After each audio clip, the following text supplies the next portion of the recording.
اسلام معاشرے کی اصلاح کا، قوموں کی اصلاح کا، امتوں کی اصلاح کا صبح قیامت تک کفیل تھا، کفیل ہے اور کفیل رہے گا۔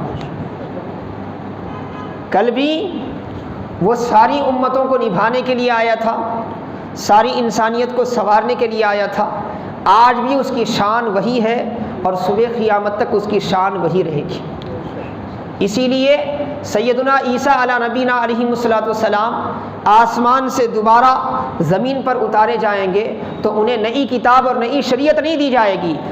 بلکہ کیا ہے، انہیں اسی نظام مصطفیٰ کو اثر نو قائم کرنے کا حکم دیا جائے گا۔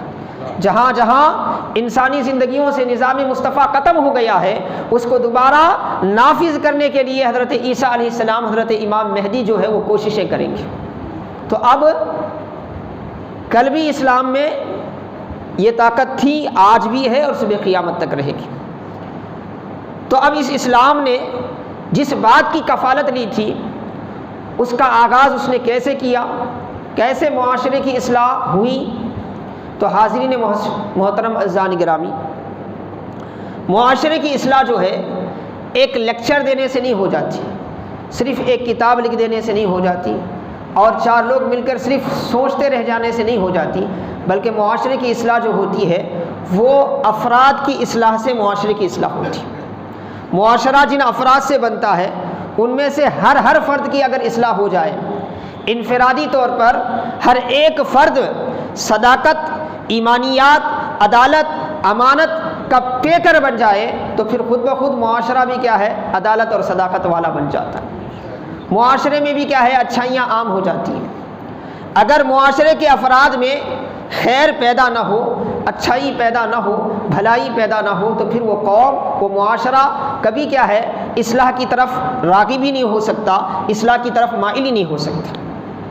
یہ حقیقت قرآن نے ہمیں 1400 سال پہلے سمجھایا۔ آج بھی جو لوگ اصلاح معاشرے کے لیے کوشش کرتے ہیں وہ بالآخر آ کر یہیں ان کی کوششیں رک جاتی ہیں کہ بھائی پورے معاشرے کا ایک دم سے اصلاح اسی وقت ممکن ہے جب ہم ایک ایک فرد کی اصلاح کریں، ایک ایک فرد کی اصلاح کریں۔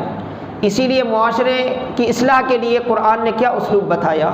قرآن نے یہ اسلوب بتایا، جب کبھی کسی کے ذہن میں، کسی جماعت کے ذہن میں، کسی گروہ کے ذہن میں یہ فکر پیدا ہو کہ ہمیں اپنی قوم کو اٹھانا ہے، اپنی قوم کو بیدار کرنا ہے، اپنے قوم کو شعور والا بنانا ہے، یہ اچھی فکر ہے، تو اس کے لیے اسلام یہ کہتا ہے کہ اس چیز کا آغاز تم اپنی ذات سے کرو،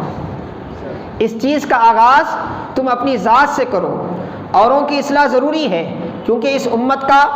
ایک اہم فریضہ یہ بھی ہے، اخرجت للناس تأمرون بالمعروف وتنہون عن المنکر، اچھائی کی دعوت دینا اور دوسروں کو برائی سے روکنا یہ بھی اس امت کا فریضہ ہے، مگر اس سے پیشتر یہ ہے کہ ہم دوسروں کو دعوت تو دیں، اس کے ساتھ ساتھ وہ دعوت صرف دوسروں کے لیے نہ رہے بلکہ ہمارے لیے بھی رہے۔ ہم جب اصلاح کا آغاز کریں تو اپنی ذات کا بھی جائزہ لیں، اپنے خامیوں کا بھی جائزہ لیں، اپنے اندر جو برائیاں ہیں اس کا بھی جائزہ لیں۔ ہم جیسے جیسے اپنی اصلاح کرنا شروع کر دیں گے ویسے ویسے ہر معاشرے کا فرد بھی کیا ہے، اس کو بھی یہ فکر پیدا کرے کہ وہ خود بذات خود دوسروں کے بارے میں بولنے کی بجائے دوسروں کے بارے میں اچھا سوچنا اچھی بات ہے، مگر اس کے ساتھ ساتھ اپنا بھی اچھا سوچے، اپنے بارے میں بھی اچھائی سوچے، اور اس کے لیے اپنی ذات سے شروع کرے کہ اس کے اندر کیا کیا خامیاں ہیں، کیا کیا اس کے اندر نقائص ہیں، اس کو ایک ایک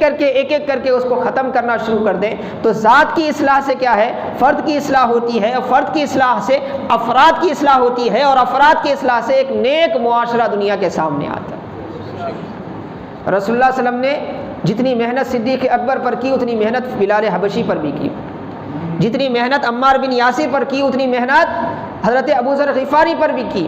ایسے ہی یہ ستارے ہدایت کے بن کر نہیں چمکے، ان کے پیچھے اس آفتاب ہدایت کی دن رات کی محنتیں رہی، آپ کی تربیتیں رہی، آپ نے فردن ہر بندے کی اصلاح فرمائی، ہر بندے کے اندر یہ فکر پیدا فرمائی کہ اسے کیا ہے، ہمیشہ اپنا مراقبہ کرتے رہنا چاہیے، اپنا جائزہ لیتے رہنا چاہیے، اپنا محاسبہ کرتے رہنا چاہیے۔